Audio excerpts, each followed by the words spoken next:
people come to a modern and contemporary art museum, I think that a lot of the things that they're hoping to get out of it are implicit as opposed to explicit, are experiential as opposed to pedagogical. And these augmented reality experiences are designed to engage visitors who are looking for a more experiential museum visit, something that's a little more participatory. So we're here at SFMOMA today doing an augmented reality game jam. A game jam is a group of people who make games coming together and making a game in a really limited period of time. And playtesting, which means actually going into the galleries and sharing prototypes with SFMOMA visitors. Playtesting is a really wonderful way for game designers to get feedback on their games in real time from actual visitors. The thing that's great about the new AR tech is that it sees and perceives space a lot more the way that the human eye does, and it means you can actually place three-dimensional objects in space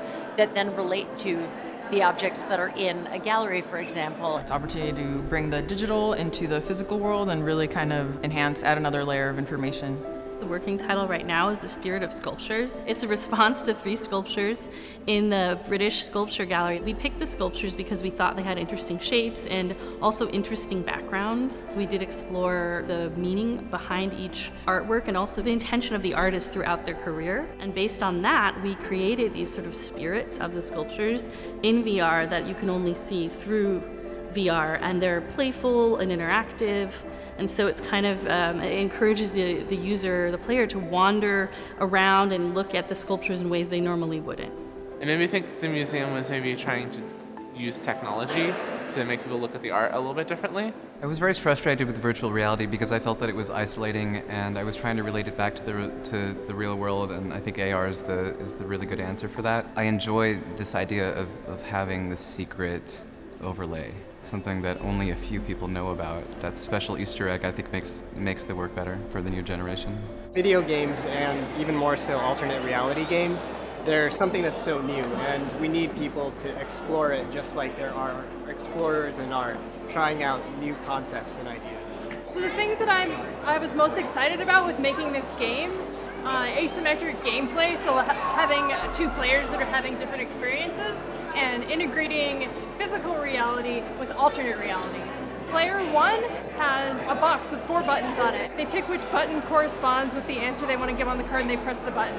And that moves around an object on the screen that player 2 is seeing. They actually physically move the tablet around in 3D space and collect a thought bubble. The joy in people's faces when they're chasing around the little bubble with the tablet makes me really happy. That's really more satisfying than I had expected or anticipated. It was really fun having me be able to dictate what the person was doing to some degree.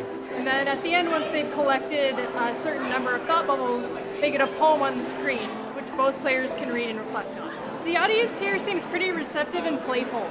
Augmented reality has really hit a level of all-time pervasiveness with the advent of Pokemon Go. But a lot of museums, I think visual art museums in particular, are very skeptical about how AR could be applied within their gallery spaces.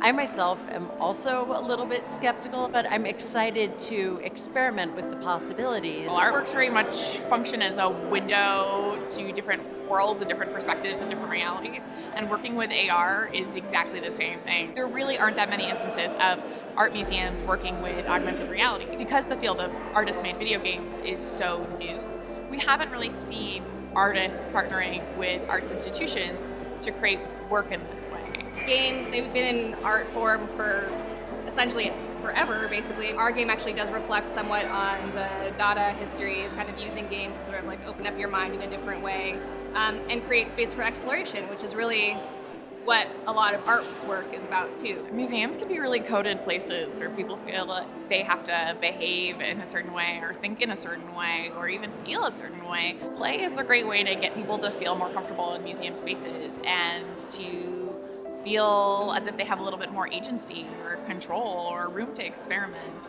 And I think in so many ways it's a museum's job to invite curiosity, and just play is one of many, many ways museums can do that.